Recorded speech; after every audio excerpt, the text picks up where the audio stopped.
Hello everyone, नमस्कार, जय श्री कृष्णा। और आप देख रहे हैं आस्था संवाद और मैं हूं आपकी दोस्त अनु। और आज बात करने वाले हैं भागवत गीता के पहले अध्याय के दूसरे श्लोक एवं अन्य श्लोक के बारे में। तो मैं रीड करूँगी, मैं पढ़ूँगी और आप ध्यान दे के समझेंगे और मैं अर्थ भी समझाऊँगी। तो चलिए आज पढ़ना स्टार्ट करते हैं। दूसरे श्लोक पहले अध्याय के। कल आपने फर्स्ट अध्याय के पहले श्लोक का अर्थ और उसका ज्ञान जाने थे।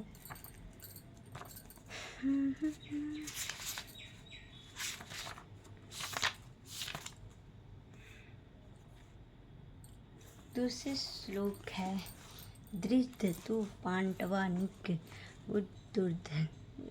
दुर्दर्शन आचार्य मुस्पुराजन वर्त विस्ते हैं। संजय ने कहा, हे राजन, पांडुपुत्र द्वारा सेना का व्यूह रचना देखकर राजा दुर्योधन के पास अपने गुरु के पास गए हैं और वो अपने शब्दों से कह रहे हैं। धृतराष्ट्र जन्म से अंधा था और दुर्भाग्यवश वो आध्यात्मिक दृष्टि से भी वंचित रहा। वह यह भी जानता था कि उसके सामने उनके पुत्र भी धर्म के मामले में अंधे हैं। उसे विश्वास था कि पांडव के साथ कभी भी समझौता नहीं कर पाएंगे, क्योंकि पांडव 5 जन्म से ही पवित्र थे।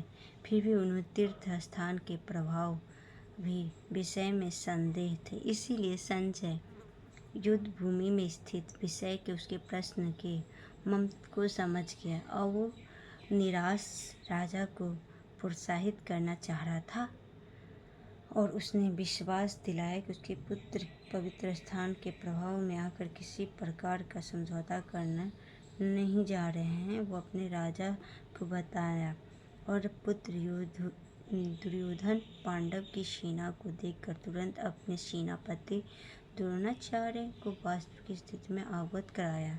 यद्यपि दुर्योधन को राजा कहकर संबोधित किया तो भी स्थिति की गंभीरता के कारण सेनापति के पास जाना पड़ा। अब दुर्योधन राजनीतिक मानने के लिए सर्वत्र प्रयुक्त है, किंतु वह पांडवों की व्यूह रचना देखी तो उसका कूटनीतिक व्यवहार उसके भय को छिपा न पाया।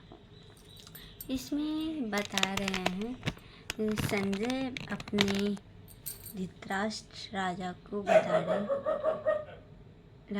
बता रहे हैं कि आपके जो पुत्र दुर्योधन वो सेनापति के पास द्रोणाचार्य के पास गए हैं पांडव के व्यूह रचना देखकर, यानी वो घबरा के भयभीत होके वो अपने सेनापति के पास गए हैं।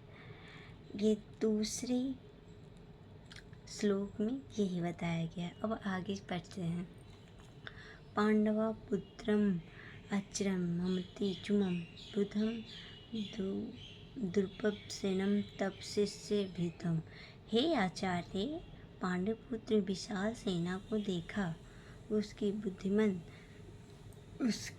आपके बुद्धिमान शिष्य द्रुपद के पुत्र इतने कौशल में व्यवस्थित किया था, पर परम राजनीतिज्ञ दुर्योधन महान ब्रह्म सेनापति द्रोणाचार्य के दोष को इंगित करना चाह रहा था कि अर्जुन की पत्नी द्रौपदी के राजा द्रुपद के पास द्रोणाचार्य कुछ राजनीतिक झगड़ा था।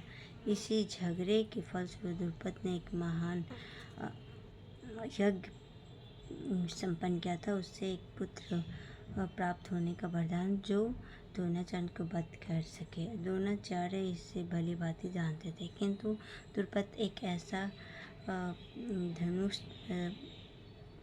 युद्ध शिक्षा के लिए अपने सौंपा था, तो द्रोणाचार्य उसे सारा सैन्य रहस्य प्रदान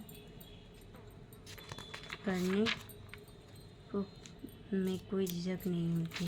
अपने कुरुक्षेत्र में अपने कुरुक्षेत्र की युद्ध भूमि पे पांडवों के पक्ष ले रहा था और वो अपने द्रोणाचार्य को जो कला सिखाई थी उसी के आधार पे यह व्यूह रचना की थी। दुर्योधन ने द्रोणाचार्य को इस दुर्बलता की ओर इंगित किया और उसने युद्ध के सजग रहें और समझौता न करे।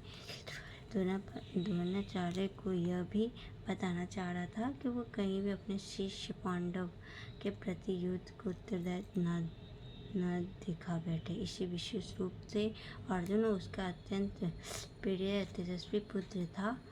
दुर्योधन ने भी चेतावनी दी कि युद्ध किस प्रकार के उदारता से हार नहीं हो सकती है।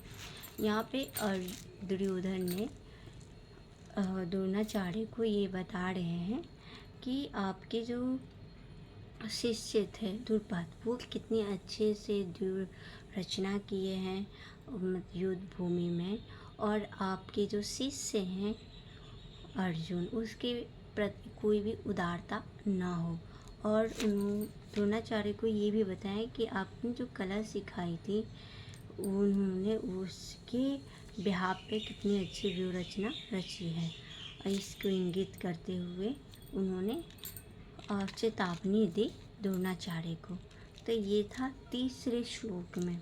चौथे श्लोक का है अस्त्र शुद्धो मेस्व भीम अर्जुनम सिद्धि युद्धम विरास्तम द्रौपद महारथ।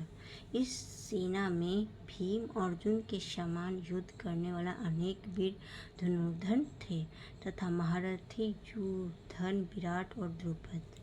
यद्यपि युद्ध कला में द्रोणाचार्य के महान शक्ति के समस्त भूषण महत्वपूर्ण भक्ति ने, किंतु अनेक योद्धा जिसने भय था। दुर्योधन ने इस विजय में अत्यंत बाधक बताया, क्योंकि प्रत्येक योद्धा भीम अर्जुन के समान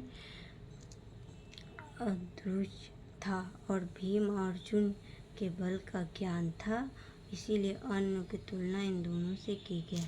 इसमें चौथे श्लोक में बताया गया है कि भीम और अर्जुन के समान अनेक यहाँ पे जो है विद्यमान एवं विराट रूप में द्रुपद है, धनुर्धर है, इस तरह का सारे चीज़ बताए जा रहे हैं। तो ये था चौथे, तीसरे और दूसरे श्लोक के ज्ञान। आप आगे का जो बच रहा है पाँचवा और अनेक जो श्लोक बचे हैं अब दूसरे दिन हम सुनेंगे। और अपने ज्ञान को आगे बढ़ाने के लिए लाइक कीजिए, शेयर कीजिए, सब्सक्राइब कीजिए। धन्यवाद।